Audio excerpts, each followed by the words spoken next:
Hei, sunt Felicia Boca și acesta este un nou video pe Bucuria Zilei, un loc de progres și dăruire, pentru că despre asta este vorba, despre a privi situația ta actuală în față și a o recunoaște. Și în același timp de a lua acea decizie, de a face acei pași, mici pași către ce poți să faci, către soluții, către a căuta opțiuni, către a căuta mai bine, către a căuta progresul. Și consider că din acest progres vine bucuria, din progres vine dorința de a dărui și astfel se creează o lume mai bună. Vreau să-ți împărtășesc cum am privit, am luat situația asta nouă, în care suntem forțați aproximativ cu toții, în care, dintr-o dată, în viața noastră, într-un singur loc, s-au adunat și școala copiilor, și joburile noastre, și mâncarea și curat, și toate în responsabilitatea noastră. Și întrebarea pe care mi-am adresat-o a fost: cum poți să le faci pe toate? Și la început s-a instalat haosul.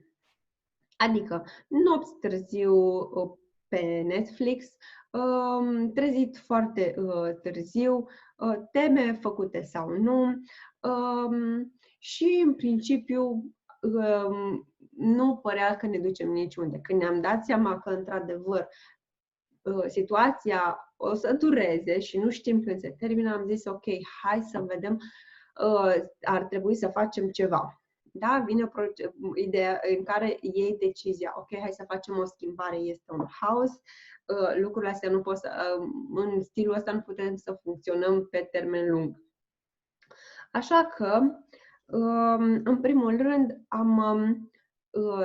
am extras ce este bine din haosul în care este, ce vrem să extragem, ce vrem să păstrăm, că am gătit împreună, că am stat și am citit, că ne-am jucat împreună, care sunt elementele care au fost mai bine, care vrem să le păstrăm pe viitor.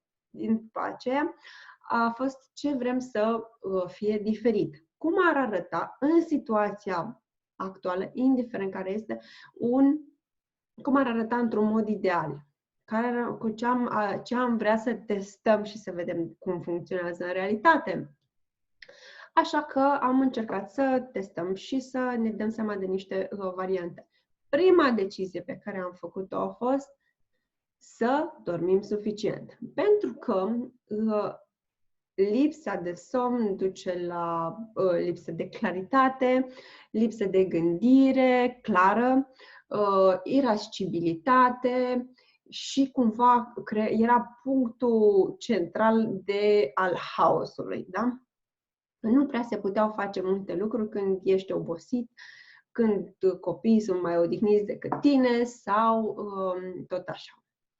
Așa că primul element a fost acesta de a face un plan și de a stabili cel puțin, adică acele 8 ore de somn. După care ne-am dat seama că e necesar de timp dedicat. În momentul în care am avut o variantă pe care am testat-o să le facem pe toate împreună, adică și să lucrăm și să ne jucăm și să facem de mâncare și să toate așa într-un mix, pentru noi nu a funcționat. Ne-am dat seama că nu prea am făcut mare lucru. Sau dacă ne-am concentrat pe una, am pierdut alta. Deci au picat pe lângă elemente care erau importante pentru noi ca să simțim acel element, să avem acel sentiment de progres. Și atunci am decis că e necesar timp dedicat pentru grijă de sine, adică, ok, primul grijă de sine este somnul, dar după aia este sport, este grijă de sine pur și simplu să mă îmbrac în altceva decât în pijamale și să mă aranjez. De obicei, dacă lucrez, mă pun să lucrez. Mie îmi place să-mi iau papucii în picioare, mă simt ancorată, mă simt stăpână, mă simt pregătită de lucru. În același timp, în grijă de sine, meditație, citit, în principiu avut grijă ceea ce consum Și mă refer la decizi să consumi știri, noutăți, constant. Ce pui, ce iei în interiorul tău, ce consumi. Pentru că e vorba, da, gunoi pui, gunoi scoți, sau garbage in, garbage out. Și atunci, aici este un element foarte important. Nu e pe care l-aș sublinia foarte tare. Acest stat acasă nu este niciun blocaj, pentru că dacă îl simți ca un blocaj, ca lipsă de opțiuni, ca un impediment, cel mai probabil nu folosești resursele și timpul într-un mod optim. Adică, sigur, se pot face lucruri din locul în care ești. Asta este mesajul central al acestui video.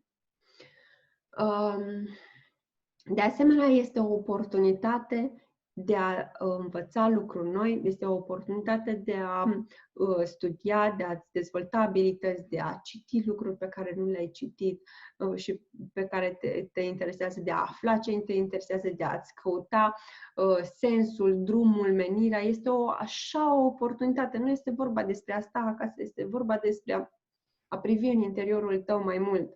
Este despre a privi la viața ta, despre a lua niște decizii diferite. Este într-adevăr păcat ceea ce se întâmplă și oamenii într-adevăr suferă și oamenii trec prin lucruri grele și oamenii trec prin anxietăți. Unii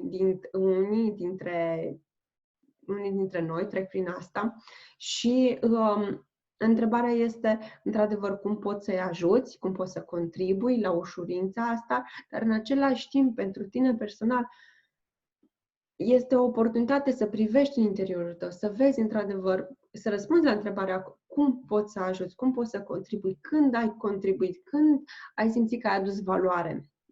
Să intri în acord cu tine însăți, cu drumul tău, cu sensul vieții tale, să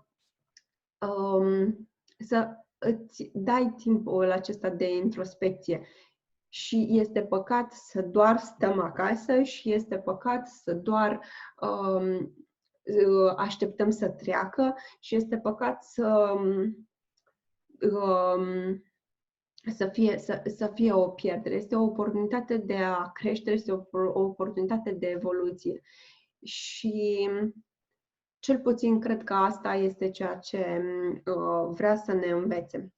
Odată am zis partea asta de grijă de sine, partea asta de grijă de sine și, de exemplu, să ai grijă de mintea ta, de liniștea ta, de pacea ta interioară, pentru că atunci când te duci și ai o discuție cu partenerul tău, cu copilul tău, cu oricine, fie că e față în față, fie că e la telefon, în momentul în care vii calmă, vii echilibrată, vii cu bateriile tale pline, poți să fii prezentă, poți să fii atentă, poți să fii de folos, poți să dai din ceea ce ești tu, poți să dăruiești.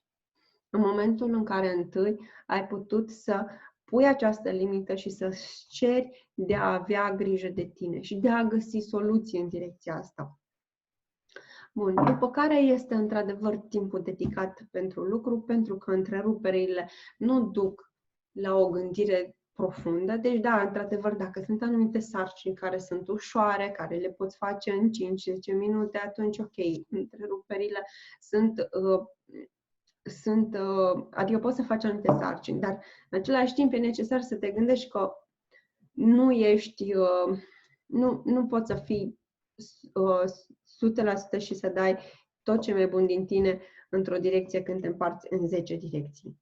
Deci iei toată acea energie din 10 direcții și o pui într-o singură direcție și ajungi mult mai departe. Ok, deci am atins până acum procesul acesta cred, până acum importanța somnului, după care este ce a fost bine și ce poți să faci mai bine și cum arată în contextul actual situația ideală, ce opțiuni sunt, ce variante, ce vrei să observi, ce vrei să testezi. După aia este acesta timp dedicat, pe care îl consider foarte important. Mai un alt aspect pe care vreau să-l subliniez este comunicarea și conflictele. Cum o vorbă,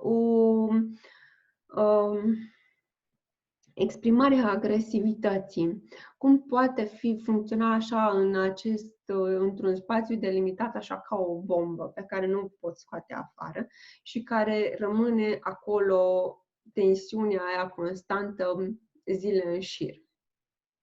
Și mă bucur că am ajuns să găsesc soluție la această problemă prin care eu am trecut, prin care o vorbă, prin care un cuvânt, pur și simplu schimba toată atmosfera din casă. Pentru că ceea ce se întâmpla, comunicam într-un mod eronat, în care aveam așteptări despre ceea ce vreau să facă celălalt sau așteptări despre cum vreau să fie celălalt, cu toate că nu le verbalizam. Dacă mă iubește, ar trebui să știe că nu-mi place asta, ar trebui să știe că vreau aia. Și atunci, momentul meu de maximă de realizare a fost un lucru care este foarte mediatizat, să zic, în ultimul timp, și anume empatia. Dar e dincolo de ceea ce înseamnă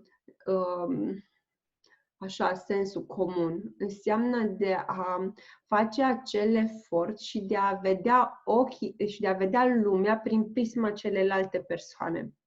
A o vedea prin ochii celelalte persoane.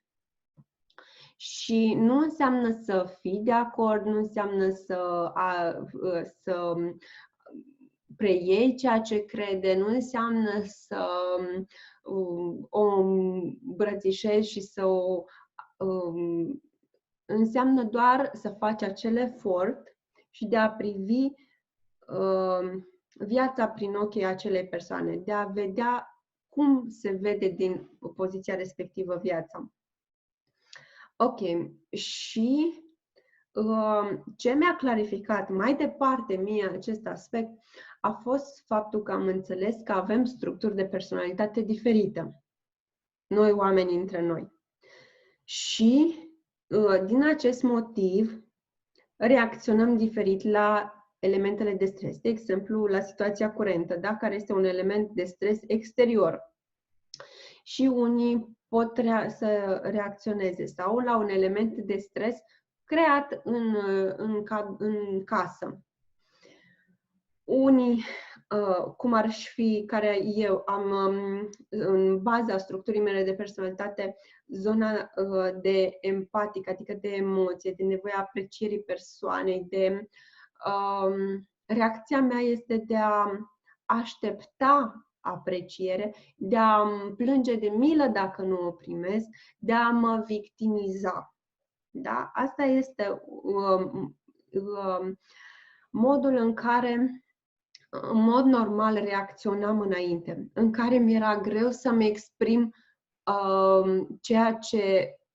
să-mi exprim niște gânduri, niște idei, să iau niște decizii, să pun niște limite. Și tendința era de a mă simți într-adevăr neputincioasă și mi-era dificil să exprim ceea ce simt, sau motivul pentru care simțeam ceea ce simt, și plângeam ușor și nu puteam să stau într-un conflict și să-mi susțin ideile, părerile sau poziția. Pur și simplu mă retrăgeam. Și, în același timp, exemplu care e destul de des întâlnit, e cealaltă persoană, este o persoană orientată către organizare, către structurarea timpului, către ordine, da? Cu accentul acesta către a observa ce funcționează, ce nu funcționează și de cum să faci să repare acele lucruri. Și atunci, Persoana respectivă are tendința de a critica, de a ataca, de a observa ceea ce nu este negativ. Și de aici începe conflictul, din modul diferit de a gestiona aceste elemente de stres, de modul în care încearcă fiecare să își îndeplinească nevoile psihologice, nevoile interioare. Dar ideea principală pe care vreau să le ții este că suntem diferiți și că fiecare dintre noi suntem ok. Numai că s-ar putea ca partenerul tău să aibă o structură de personalitate diferită și să facă lucrurile așa cum probabil tu nu le-ai face. Și ceea ce aud constant este cum poate să facă așa ceva? Cum a putut să se gândească, cum a putut să zică? Și se poate pentru că e o altă structură de personalitate. E un alt tip de personalitate. Noi toți le avem mai multe nivele de personalitate în noi, dar baza este predominantă și este cea mai confortabilă, este cea din care comunicăm. Cum la mine este cea din care comunic emoție, îmi pasă de calitatea relației, mă bucură să fiu acceptată ca persoană, pe când sunt alte persoane care care vor să fie apreciate pentru munca lor, pentru contribuția lor și apreciază organizarea și structurarea. Cam asta este ce am vrut să-ți împărtășesc. Mai este, de fapt, încă un lucru pe care vreau să-ți împărtășesc. Este o veste foarte bună. Mă gândesc că ar fi de mare ajutor și anume faptul că probabil știi, probabil faci parte sau probabil, dacă nu, te aștepți să te înscrii în programul Redescoperă Bucuria. Am cărticii care descoperă bucuria, care nu o am la îndemână acum, și cursul online și un curs online. Ceea ce am hotărât este că voi ține în perioada 4-11 mai cursul live împreună cu toate persoanele care fac parte din curs, unde voi intra mult mai în detaliu, mult mai profund și voi răspunde pe fiecare temă la întrebările tale. Și te voi sprijini să obții mai multă claritate și acțiune pe ceea ce ai tu nevoie. Te aștept să te înscrii și să ne vedem acolo, să lucrăm, pentru că este o oportunitate de a lucra cu noi și de a progresa, mai ales în această perioadă. Și aș zice că oricând asta este o decizie constantă. Este o decizie constantă de a lucra la diverse arii din viața ta. Te îmbrățișez cu drag, îți doresc o zi frumoasă și te aștept